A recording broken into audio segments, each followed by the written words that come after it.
sé que hay mucha gente del norte argentino como también de diferentes lugares, así que lo vamos a saludar en quechua, lo que saben en quechua, y Mainá de Kazán, que hermanos ni, el Señor bendició Tasuncha, ¿sí? A lo que saben quechua han entendido, ¿no?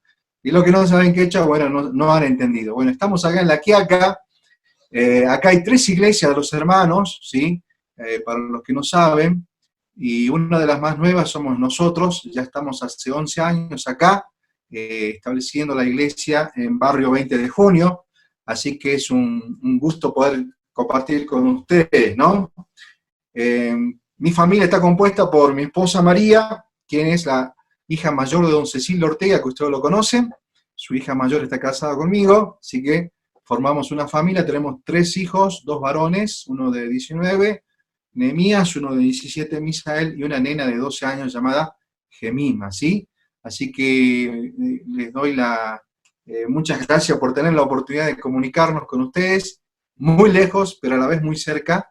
Estamos compartiendo con ustedes a través de este medio, ¿no? Que nos une, y ojalá que podamos ser bendecidos por la palabra de Dios. Así que vamos a ir en esta noche directamente a la Biblia, allí en San Marcos, vamos a leer en el capítulo 4, y vamos a iniciar nuestra lectura en el versículo 35, ¿sí? Marcos capítulo 4, versículo 35 en adelante, y vamos a ver las grandes cosas que Dios hace en nuestra vida y que muchas veces nosotros no la vemos o no la podemos ver porque no cumplimos o estamos de acuerdo a lo que Dios quiere, ¿no? Así que bueno, vamos a comenzar la lectura de Marcos capítulo 4, versículo 35 en adelante. Dice así: aquel día cuando llegó la noche les dijo, pasemos al otro lado, y despidiendo a la multitud le tomaron como estaba en la barca, y había también con él otras barcas. Pero se levantó una gran tempestad de viento y echaba las olas en la barca de tal manera que ya se anegaba. Y él estaba en la popa durmiendo sobre un cabezal, y le despertaron y le dijeron, maestro, ¿no tiene cuidado que perecemos? Y levantándose reprendió al viento y dijo al mar, calla, enmudece, y cesó el viento y se hizo grande bonanza. Y le dijo, ¿por qué estáis así amedrentados? ¿Cómo no tenéis fe? Entonces temblaron con gran temor, o temieron, mejor dicho, con gran temor, y se decían el uno al otro, ¿quién es este que aún el viento y el mar le obedecen? Capítulo 5, versículo 1, vamos a hacer una lectura bastante rápida. Vinieron al otro lado del mar, a la región de los Gadarenos, y cuando salió él de la barca, enseguida vino a su encuentro de los sepulcros un hombre con un espíritu inmundo que tenía su morada en los sepulcros, y nadie podía atarle ni aun con cadenas, porque muchas veces había sido atado con grillos y cadenas, mas las cadenas habían sido hechas pedazos por él, y desmenuzado los grillos, y nadie le podía dominar. Y siempre de día y de noche andaba dando voces en los montes y en los sepulcros, hiriéndose con piedras. Cuando vio pues a Jesús de lejos, corrió y se arrodilló ante él, y clamando a gran voz dijo, ¿qué tienes conmigo, Jesús, Hijo de Dios Altísimo? Oh, te conjuro por Dios que no me atormentes. Porque le decía, sal de este hombre, espíritu inmundo, y le preguntó, ¿cómo te llamas? Le respondió diciendo, Legión me llamo, porque somos muchos. Y le rogaba mucho que no le enviase fuera de aquella región.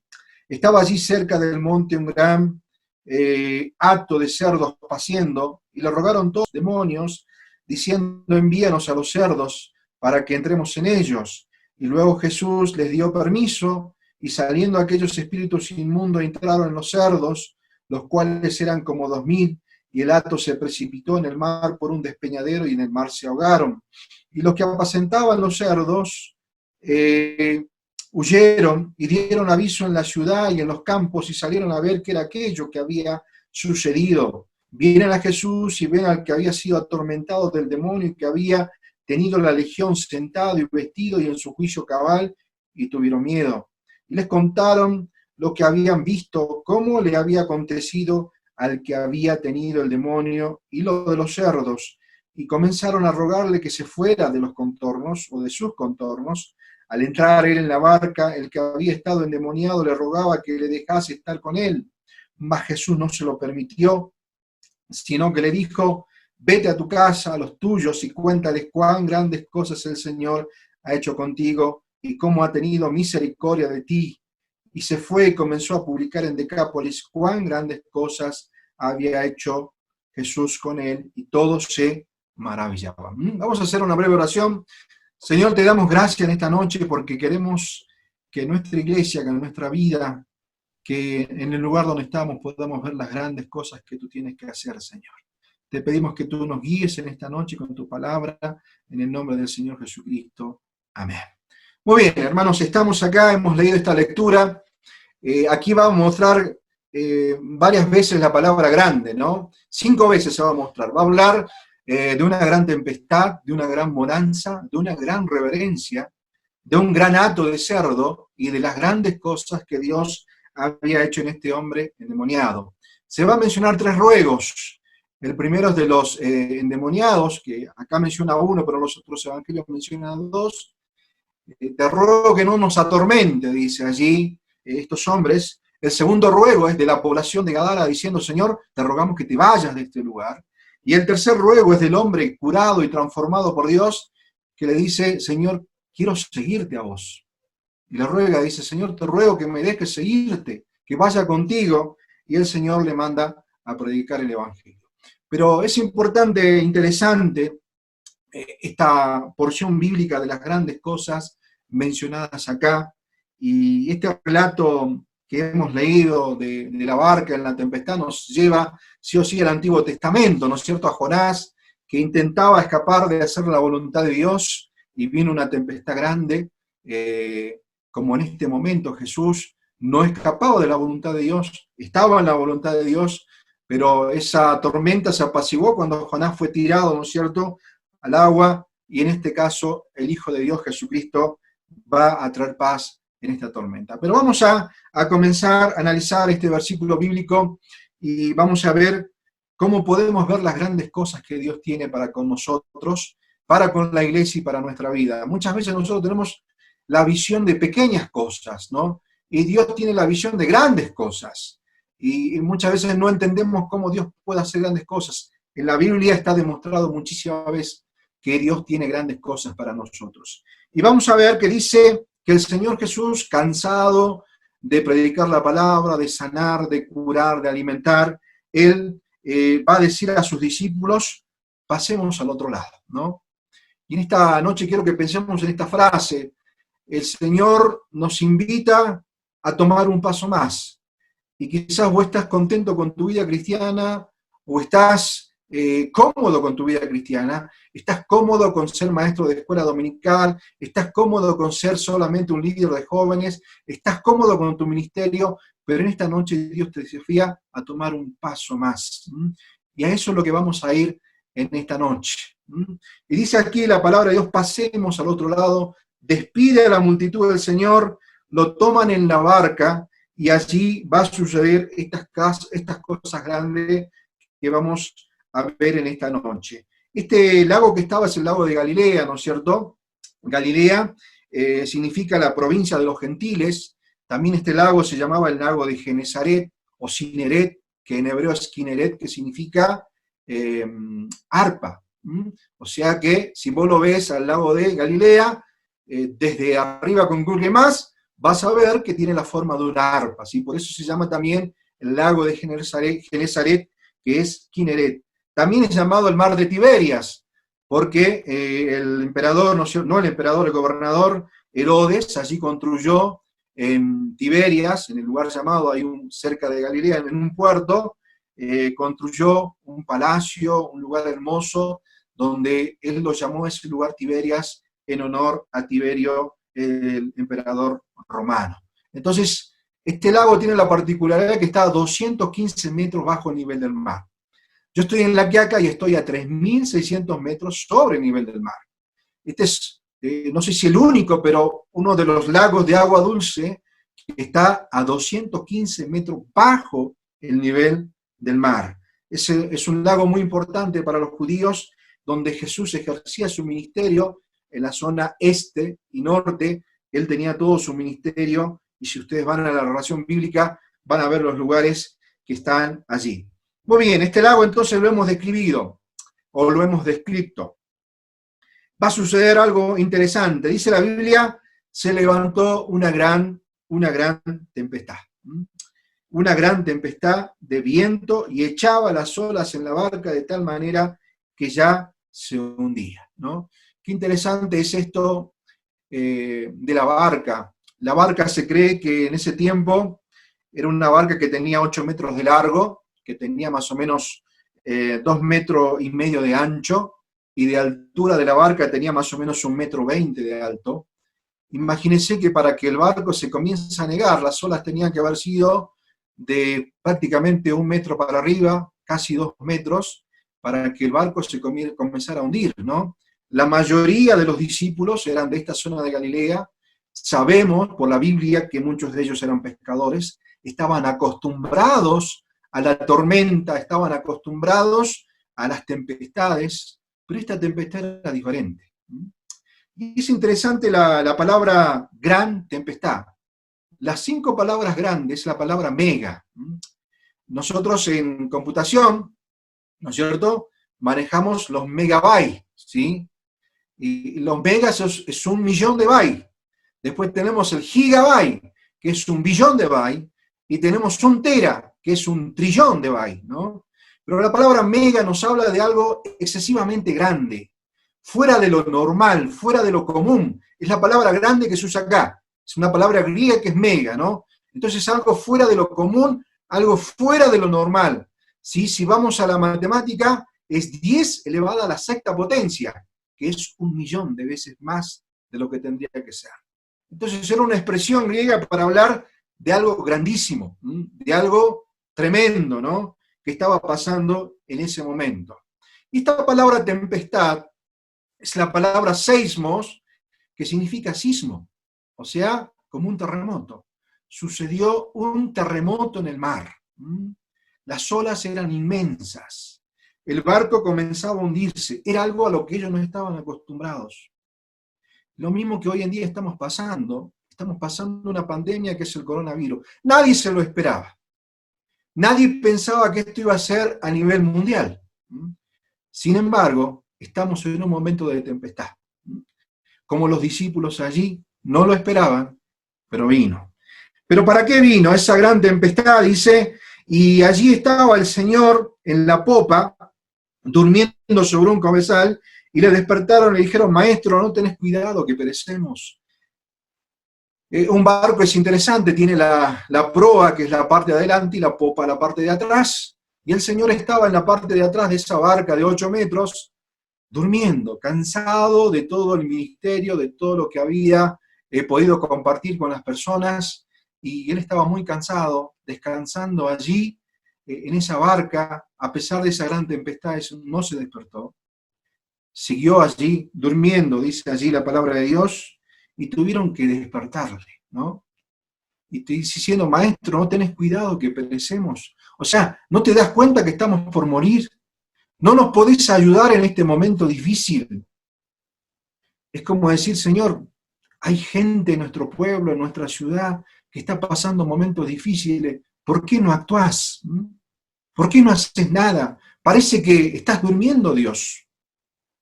Eso dijeron los discípulos y tuvieron que despertar, ¿no?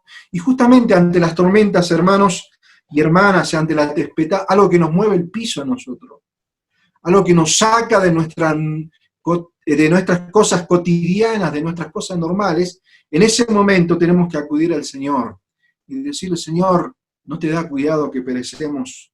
Dice la Biblia que el Señor se levantó, reprendió allí a los vientos y le dijo, calla, enmudece, y se hizo una gran bonanza, ¿no? Qué interesante esta palabra grande, una mega bonanza. La palabra bonanza nos habla de paz, de quietud, de la tormenta terrible a un agua quieta y cristalina. Una gran bonanza, ¿no? Ojalá que nosotros podamos entender lo que el Señor nos quiera enseñar en esta noche. Entonces, ¿va a haber tempestades en nuestra vida? Sí, pero va a haber tempestades que nosotros no vamos a tener el control. Hoy en día con esta pandemia, el hombre no tiene el control. No hay ningún medicamento ni una vacuna contra esto. Es el momento de buscar a Dios, es el momento de acercarse a Dios. Porque cuando vos no tenés el control, Dios sí tiene el control, aunque parece que Él está durmiendo, ¿sí? Y dijo una gran bonanza, ¿no? Una vez se hizo un concurso de cómo dibujaríamos la paz. Y entonces muchos dibujantes se presentaron, muchos dibujaron un lago así, bien suavecito, con bonanza, y dijeron esto es paz. Otros dibujaron las montañas acá de la Puna, con nevados, y una llama en el fondo, con la tola, y dijeron esto es paz. Otros dibujaron, qué sé yo, un paisaje lleno de árboles, lleno de animalitos, esto es paz. Pero hubo una pintura muy diferente a las demás, donde el pintor dibujó la paz con una tempestad tremenda. Los árboles se caían, las hojas se caían, los cielos estaban relampagueando, ¿sí? Estaban una tormenta tremenda.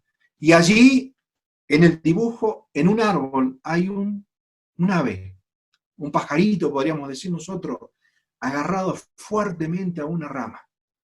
Y este hombre dijo, eso es paz. Y este dibujo ganó el premio de lo que era la paz. Y hermanos, la paz la tenemos a pesar de que vengan las tormentas y las dificultades, porque Cristo está con nosotros. Entonces allí hubo una gran paz, una gran bonanza. Y continúa la lectura bíblica, el Señor reprendiendo a los discípulos. Dice, ¿por qué estáis amedrentados? ¿Por qué tienen miedo? Esta palabra amedrentados también se traduce cobardía. ¿Por qué tienen miedo? ¿Sí? Dice la palabra de Dios, ¿cómo? ¿Dónde está su fe? No tenéis fe. Y nosotros podemos decir, hermano, yo no tengo miedo. Pero muchas veces tenemos desconfianza en Dios. Estamos en la pandemia y muchas veces lo primero que hacemos es, nos largan para ir a comprar al supermercado, gastamos todo el dinero para decir, mi alacena tiene que estar llena, mi depósito tiene que estar lleno. Y cuando tomamos la cena del Señor en nuestras casas, ¿cuánto estamos ofrendando para Dios? ¿Sabe que nuestro pensamiento es, bueno, yo voy a gastar 5.000 pesos en mercadería y no me va a quedar para ofrendar? El Dios me tiene que comprender en este momento de pandemia. Eso es desconfianza. No estás confiando en Dios. ¿Cómo no tenéis fe? Porque tu razonamiento dice, yo voy a gastar toda mi plata, ¿sí? Y no me va a alcanzar para darle a Dios. Justamente ahí tenemos que mostrar nuestra fe. Todos decimos que tenemos fe. Hasta los discípulos habían visto al Señor Jesús hacer milagros tremendos. Pero era el momento de practicarlo. Y este tiempo, hermanos, es el momento de practicar tu fe. También es el desafío, ¿sí? De poder decir, bueno, voy a comprar y voy a comprar el doble de lo que yo necesito. Y decir, bueno, ¿qué familia necesita? Y yo darle parte de lo que yo compré. Pero me va a faltar la plata. Y Jesús te dice, ¿cómo no tenés fe? ¿Dónde está tu fe? Y que si le doy al vecino y al hermano, a mí me va a faltar. ¿Cómo no tenéis fe? Saben que una de las cosas más importantes en la vida del cristiano es tener fe, porque sin fe es imposible agradar a Dios. El Señor Jesús, ahí en Mateo capítulo 6, le va a decir, ¿por qué se afanan? ¿No? ¿Por qué se preocupan? Miran a los lados de los cielos, a los pájaros, a las flores. Dios los viste, Dios les da todas las cosas. ¿Cuánto más ustedes, cuánto más valen ustedes que las aves y las hierbas del campo? Entonces es un desafío, hermanos, a tener fe. Y la primera cosa, hermanos, para ver las grandes cosas que Dios tiene, es dar un paso de fe. ¿Cómo no tenés fe? ¿Dónde está tu fe? Y ojalá que esta pandemia sea para que vos tengas fe en Dios, para que no te limite a darle a Dios, para que no te limite a convidar a tu prójimo o al hermano necesitado, sino que digas, Dios me va a sostener. Y termina esta parte de las Escrituras diciendo, tuvieron un gran temor. Esta palabra temor no significa una gran reverencia, preguntándose, y dice, ¿quién es este que aún el viento y el mar le obedecen? ¿No? Y ellos dándose cuenta de la identidad del Señor. Solamente Dios podía hacer eso. Y ellos pudieron allí ver a Dios actuando en la persona de Jesucristo. ¿Querés ver grandes cosas de Dios? Da un paso de fe. Da paso de fe en tu ministerio, da un paso de fe en tus ofrendas, da un paso de fe en tu corazón misericordioso, dadivoso, da un paso de fe. No mires la cantidad, mira lo que Dios puede hacer contigo. Hemos sido llamados para ser de bendición en la obra de Dios. Primera, entonces, da un paso de fe. Segunda cosa, hemos visto allí a un endemoniado. Los discípulos casi se mueren de susto, algo terrible había pasado a ellos. Ahora habían reconocido a Cristo como realmente el ser divino y superior que tenía el control de la naturaleza y el control de todas las cosas. Y ellos dijeron, bueno, ahora sí aprendimos lo que es tener fe. Ahora sí, ya estamos capacitados para seguir adelante al Señor, porque hemos aprendido, porque casi morimos en el mar, casi nos ahogamos, ¿sí? Y ahora sí aprendimos lo que es tener fe. Pero el Señor le había dicho, pasemos al otro lado, y acá en las Escrituras no figura el lugar que era el otro lado, pero obviamente que dice que era la región de los Gadarenos, era la región de Gadara. Esta región de Gadara era una región no de judíos, sino de helenistas, de una mezcla de judíos con otras etnias, pero principalmente griegos. Y estos estaban acá al sur, ¿no es cierto?, del mar de Galilea, y el Señor quería pasar allí, nunca habían ido con sus discípulos.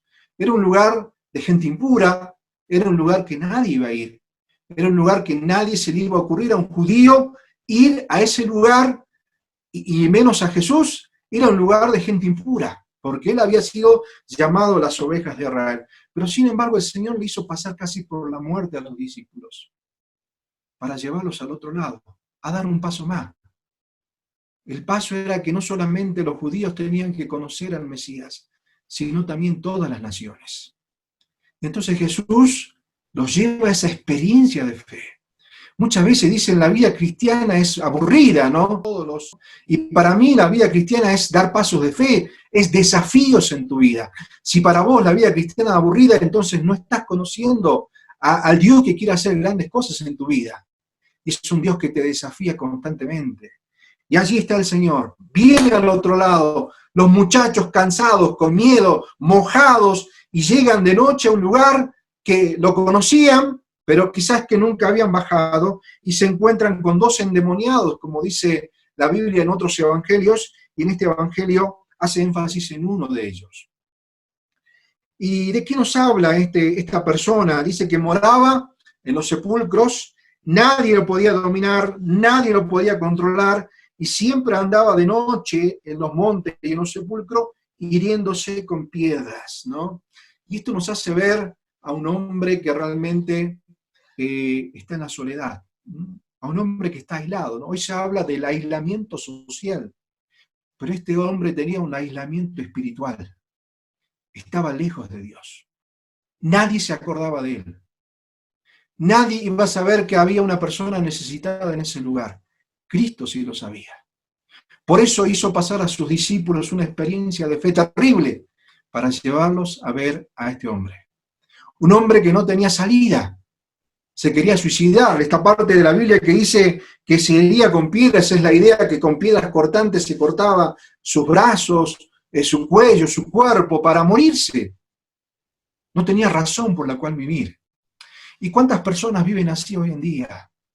Más allá de un aislamiento social, viven en un aislamiento espiritual. Viven en la soledad. Viven sin sentido para la vida. Viven con ganas de suicidarse. Tienen un temperamento como este hombre que no se puede controlar. Y dicen, a mí nadie me va a mandar. A mí nadie me va a decir lo que yo tengo que hacer. Yo no me dejo controlar por nadie. Y quizás en esta noche tú estás escuchando esta palabra. Y queremos decirte que hay una persona que te conoce. Y hay una persona que te está buscando, que es la persona de Jesucristo. Él sabe tu soledad. Él sabe tus problemas. Él sabe de tu violencia, Él sabe de tu vacío. Y Él sabe que solamente no estás aislado socialmente, sino que estás aislado espiritualmente. Y estás en las tinieblas. Y a esta persona conoce a Jesús. Y saben, hermanos, esto me habla que Jesús ama a todas las personas. Y muchas veces como iglesia no estamos preparados para nosotros ir a buscar quizás a personas que están en la prostitución, o a personas que están en la drogadicción, o a personas que están en cosas oscuras, porque es un ambiente que no estamos preparados. Por eso Jesús preparó a sus discípulos con la fe y los llevó para que vean el poder transformador de Dios. Y dice la Biblia que estos demonios fueron allí una legión de demonios en este hombre, y allí Cristo le dijo, reprendió a los demonios, salieron de este hombre, y este hombre fue sanado y curado y transformado por el poder de Dios, ¿no? Y allí vemos entonces el poder transformador de Dios, ¿no? Quizá tú, amigo que estás escuchando en esta noche, piensa, bueno, nadie me puede cambiar mi vida. ¿Cuántas personas piensan así? Yo no voy a cambiar jamás. Es verdad, vos no vas a cambiar. Pero hay una persona que sí puede cambiar, y es Cristo Jesús. Entonces, quiero ver las grandes cosas de Dios, debo dar pasos de fe. Quiero ver las grandes cosas de Dios, voy a ver el poder transformador de Dios. Dios puede transformar tu vida como transformó la de este hombre gadareno. Pero también para ver las grandes cosas que Dios tiene que hacer, tienes que ver el precio de un alma. Dice la Biblia que Jesús mandó a los demonios a 2000 cerdos. Y entonces la gente de ese lugar, cuando vio a sus cerdos muertos, porque era una zona de peñas, y se despeñaron al mar, allí dice la palabra de Dios que la gente le dijo, Señor, te rogamos que te vayas de este lugar. No queremos que estés acá. No nos importa que este hombre haya sido transformado, de que ahora sea una persona normal, no nos interesa a nosotros. Pero para Jesús, este hombre tenía un precio tan grande que sus discípulos casi murieron allí en el mar de Galilea. Un precio tan grande que él tuvo que venir a darle libertad. ¿Y cuál es el precio de un alma para vos y para mí? ¿Cuánto, hermano, estás invirtiendo para que un alma pueda conocer a Cristo? ¿Cuánto estás invirtiendo en folletos, en Biblias, en lo que sea para decir, bueno, yo quiero que mi familia conozca a Cristo, que mis amigos conozcan a Cristo? ¿Cuánto es el precio que tenés que pagar? ¿Saben que estas personas, si vamos a lo real, dice que 2000 cerdos murieron? ¿Saben que un cerdo el kilo sale 200, 300 pesos acá en La Quiaca? Un lechón pesa 10 kilos, 11 kilos, estamos hablando de 3.000 pesos. Un maltón que pesa hasta los 40 kilos, estamos hablando de 3 por 4, 12.000 pesos. Y un cerdo está arriba de los 15.000 pesos.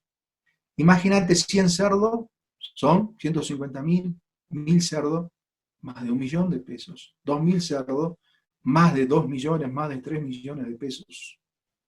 Ahora, esta gente le dijo a Jesús, andate de acá porque no queremos perder más plata. Andate de acá porque el transformar vida significa para nosotros perder lo material. ¿Y cuántas veces nosotros no valoramos un alma de poder invertir en la obra de Dios? De poder invertir para que personas conozcan el Evangelio de Jesucristo. ¿Querés ver las grandes cosas de Dios? Valora un alma como Cristo la valoró. Y allí vemos a esta gente diciéndole, Señor, por favor, no hagas más milagros acá. Andate de nosotros, no queremos perder más plata, ¿no? Y muchas veces nosotros en la obra de Dios, cuando damos un dinero, lo vemos como, bueno, ya lo perdí esa plata, ya no lo voy a tener, pero me queda otra plata, y no es perder, es invertir en la obra de Dios. Y ya terminando, si queremos ver las grandes cosas de Dios, hermanos, tenemos que predicar la palabra de Dios. Este endemoniado le dijo, Señor, yo quiero seguirte, ¿no? Yo quiero seguirte a ti. Y Jesús le dijo, no, vete a tu familia, a tus parientes y cuéntales las grandes cosas que el Señor ha hecho contigo. Y dice que se fue y comenzó a publicar en Decápolis las grandes cosas que Jesús había hecho con él, y todos se maravillaban. Quiero ver las grandes cosas de Dios, bueno, tengo que predicar la palabra de Dios. Lo puedo hacer a través de este medio, a través de WhatsApp, a través de Instagram, a través de Facebook, a través de folletos, a través de tantas formas, hermanos queridos, predicar la palabra de Dios. Este hombre dice que predicó en Decápolis. Esta palabra Decápolis, Deca, viene de la palabra 10, y polis viene de ciudad, o sea, un conjunto de 10 ciudades.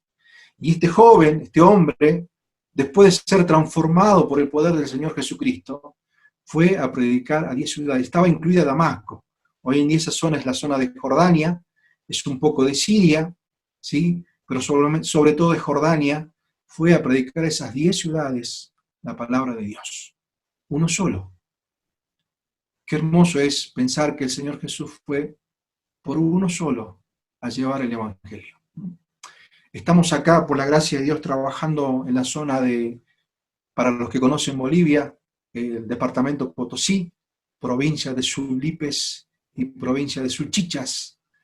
Y hay tanta gente en las montañas, y lo que conocen también las montañas acá de Santa Catalina, y todos los lugares, hay pueblos tan pequeños que hay una familia, 2 familias. Por ejemplo, La Cruz, que está de Santa Catalina más allá, hay una escuelita que es una familia, necesitan del Evangelio. Hay pueblos como La Ciénaga, El Angosto, San Francisco, que son pueblos de Santa Catalina, que son 2 familias, 3 familias. Pero ¿cuánto vale para nosotros un alma? ¿Cuánto estamos dispuestos a invertir? ¿Vos querés ver las grandes cosas de Dios? Bueno, tenés que dar pasos de fe, tenés que ver el poder transformador de Dios, tenés que poner un valor a un alma. Señor, yo estoy dispuesto a invertir para tu obra, pero también tenés que predicar la palabra de Dios.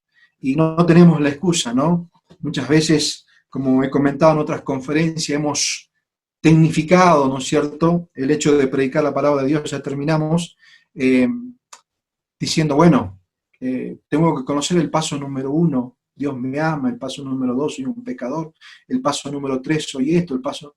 Y pensamos que predicar el Evangelio es eso solamente, ¿no? Los evangélicos hemos estructurado el Evangelio de tal forma que todo tiene un paso, cuando la realidad no es esa. En Hechos capítulo 1, versículo 8, Jesús, el Señor dice, me seréis testigo en Jerusalén, Judea, Samaria, hasta lo último de la tierra. Y esta palabra testigo es simplemente dar testimonio de lo que Dios ha hecho en tu vida. Y esto es lo que hizo el Gadareno. Dijo, yo era así, me quería matar, vivía en un aislamiento, en la soledad, en la violencia, en la oscuridad, y vino Cristo, me transformó y me perdonó.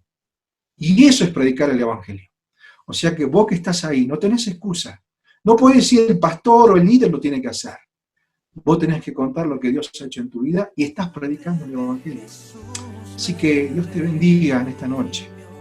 Y si hay alguna persona que ha comprendido que si estás en soledad, en aislamiento, si estás en un descontrol en tu vida, en tinieblas, en oscuridad, hay una persona que te conoce, que es Cristo, y te está buscando para salvar tu vida.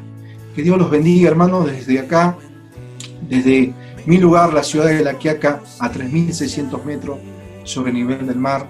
Les saludo con mucho amor y gracias por permitirnos unirnos. El pórtico norte de Argentina, la puerta de Argentina y el final de Argentina allá en el sur. Y muchas bendiciones. Esperamos no ser la última vez que nos podamos ver y algún día quizás cara a cara nos podamos conocer y estrechar nuestras manos. Que Dios les bendiga. Muchas bendiciones.